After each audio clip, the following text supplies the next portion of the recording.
Hello, fellow legends. The preseason / split 3 changes have been out for just over a week, and they've already completely broken the game. Heartsteel's become the single most disgusting item you can buy again. Lich Bane abusers have returned in full force, and somehow, in the process of nerfing nearly every damage item in the game, Riot has magically managed to make burst mages and AD assassins so broken it feels like my health bar lasts half as long as it did before. So we're just going to spend the next 5 minutes explaining what the fuck has happened and how you can benefit from it. So let's get started. To literally quote the patch notes, Riot nerfed almost every legendary item by between 5 and 12% because there was too much damage in the game again. But the problem is, the way they went about this has ironically meant we've ended up with more damage in the game, not less, which should make no sense. Basically, Riot didn't nerf every item equally. Some damage items like Liandry's were hit super hard, whilst others like Shadow Flame didn't really lose much at all, which makes it look like Rito had this paradoxical agenda to kind of buff burst items whilst having the nerve to claim they wanted to reduce snowballing. They barely nerfed mage items like Luden's, Shadow Flame, and Storm Surge, each of which are the de facto burst items for AP carries, and they basically ignored Hubris, which is literally the snowball item for AD assassins. So whilst all the other legendary damage items got nerfed heavily, the snowball burst items kind of remained the same, which now makes them objectively better items to build over anything else, which means they get built a lot more often, and the burst mages and assassins that can use them the best get played more, which makes it feel like there's actually more damage in the game. But ultimately, the biggest meta shift these changes pushes toward is an item passive meta. The core oversight Rito had was that you don't always buy items just for their stats. Just like with Hubris, a lot of the time you buy them exclusively for their passives. But because Riot nerfed almost none of the item passives, they've become way more valuable. The prime example of this, which is already dominating the meta, is Heartsteel. Because Riot cut the numbers of all the damage items, they compensated for it by lowering a lot of the resistances tank items gave, except for Heartsteel, which is literally the exact same item it was last patch. And that means two things. One, because a lot of the other items got worse in the nerfs, Heartsteel's gold efficiency got better. And two, for the same reason, the health stacking passive it has also became more valuable. So now it's the strongest tank item because it wasn't nerfed, which means you see it way more often, which adds more damage into the game again because, just like Hubris, its infinitely stacking passive also gives it the highest damage potential of all the tank items, which is why champions with max health scalings like Shen, Tahm Kench, and Mundo are clapping top lane at the moment, and Tahm Senna has returned with a 60% win rate bot lane. Another reason for that is because of Spirit Visage, which obviously works extremely well with the shields and heals those champions have. But even though it just lost some health and magic resist, it's actually stronger this patch because its price dropped so significantly, and shocker, its passive stayed untouched. So now the reason you buy the item is almost exclusively for its bonus healing and shielding, which opens it up to other champion classes beyond tanks. For someone like Zac, its value is pretty obvious, but even for bruisers like Gwen and Aatrox who have a ton of healing in their kits, it's suddenly become a super viable 3rd or 4th item. And this same trend is happening bot lane with Rageblade. Losing a tiny amount of stats is completely irrelevant. Nobody builds Gwynsos for its AD and AP, so its nerf really isn't much of a nerf at all. And if you look at what's left of the crit items, being left alone is secretly a massive buff. Crit ADCs scale better than on-hit because in the late game their damage outputs can't really be matched by frantic auto-attacking. But since almost all the crit ADC items had their prices increased at the same time as nerfing their stats, they take a lot longer to get to that point, which leaves a huge amount of space for the on-hit marksmen like Kog'Maw, Kai'Sa, and Kalista to start dominating the meta. And on top of that, even though the new lethal tempo doesn't make much of a difference to the item itself, it's the keystone on-hit champions take, which when combined with Gwynsos gives them even more strength. When you look mid lane, the trend changes slightly. Instead of it being passive reliant, it's almost wholly based around Lich Bane, which is completely broken. Nerfing the Sheen passive by 5% kind of means nothing when you increase the AP it gives by 15%. And the fact that this is a first buy item makes the passive nerf even less impactful since you don't have much AP at that point anyway. Pretty much anyone with an auto-attack based passive who also enjoys high AP scalings like Zoe, Sylas, Akali, and Galio are ripping it up with this item. And what do you know?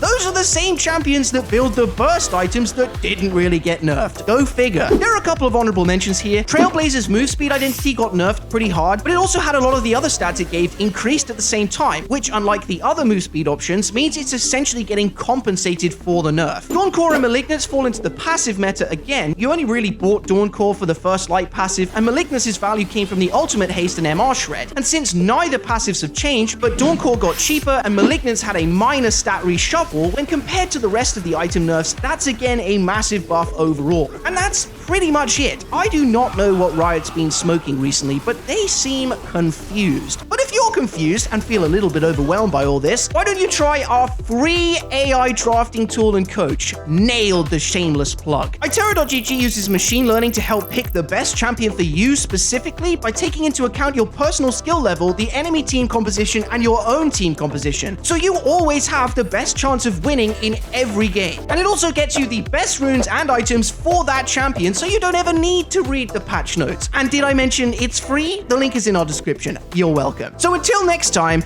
good luck and have fun.